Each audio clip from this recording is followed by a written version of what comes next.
We're going to Connecticut. Teg, you're up. All right, Ryan, thank you for joining us. Thanks for connecting on LinkedIn too. Was really looking forward to this.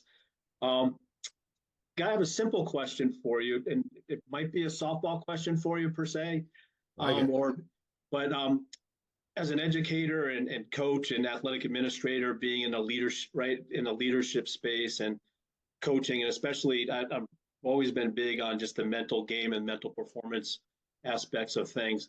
Um, Working on building a business now and consulting. And recently, over the last couple of weeks, some people that I've been talking to that are in similar space, that are in this coaching space and talk about mindset like we do. Um, Someone asked the question and spurred it.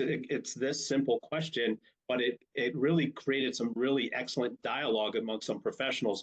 So I'm going to ask you, what is your definition of mindset?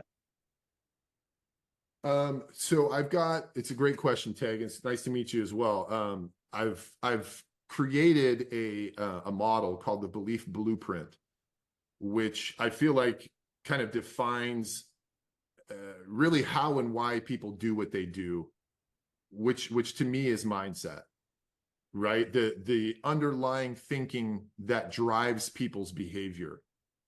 And so, it starts off at the bottom and it encapsulates what I call data points and how we're consistently inundated with various points of data, experiences that are influencing us. And we're also creating data points for other people as well. So the data points are happening to us, we're absorbing those, and we're also creating those for others. Each one of those points of data is influencing the way we think or the beliefs we hold. They're crafting and developing our thinking, crafting and developing our beliefs.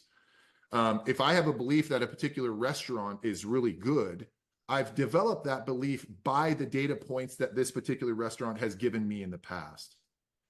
And those beliefs, that way of thinking, drives our behavior. So if I have a belief that a particular restaurant is good, you will see me frequent that restaurant often. That's my behavior. And then in the very end, of course, what every organization was looking for is all behavior is producing some type of outcome. Whether desired or indesired, what we do or don't do is producing some type of result, some type of outcome, right? Inactivity in itself produces outcomes. It just might not be a desired outcome, right? Inactivity produces wasted time, stress, all of those different things. And so that's kind of how the belief blueprint kind of takes shape. And it's a very simple model, but it perfectly describes kind of what mindset is and why it's so important in driving what you see people actually do and how they show up every day.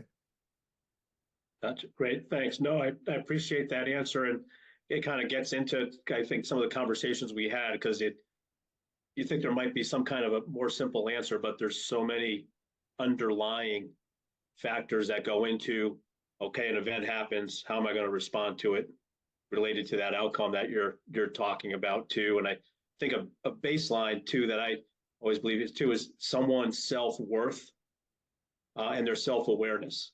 So to be able to handle uncertainty, like that situation that Paul talked about in the volleyball game with Poland, where unfortunately I think I caught some highlights of that, but in terms of coaching, where I've seen a team on paper, maybe you're not supposed to match up with someone and you've got that lead and it's like, oh my gosh, can we finish this and take it home? And almost you see a team go, oh my gosh, like in real time, oh my gosh, we're doing this. Like, I can't believe we're doing this. And next thing you know, they're out of that moment. They're out of that zone of where they were so dialed in and focused on just winning each point and piling it up. And all of a sudden it's like, we're doing what we dreamed of. And all of a sudden the dream fades away because they can't get that mindset back.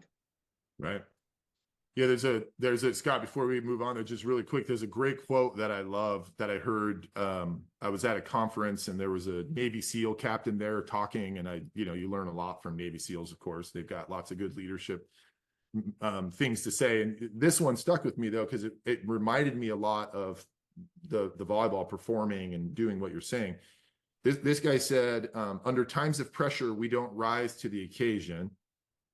Normally you hear a lot of organizations or people say, hey, you did something spectacular, you must have rose to the occasion. this guy said, under times of pressure, we don't rise to the occasion. We sink to our level of training and preparation. That's why we train so hard as Navy SEALs.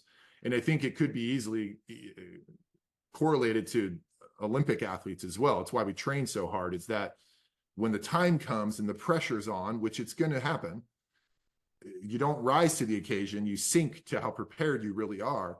And in the Olympics, like I was talking about, it's those 1 or 2 plays, and how are we going to react to this happening? And a lot of that is directly reflective of how well we've prepared and trained for that moment.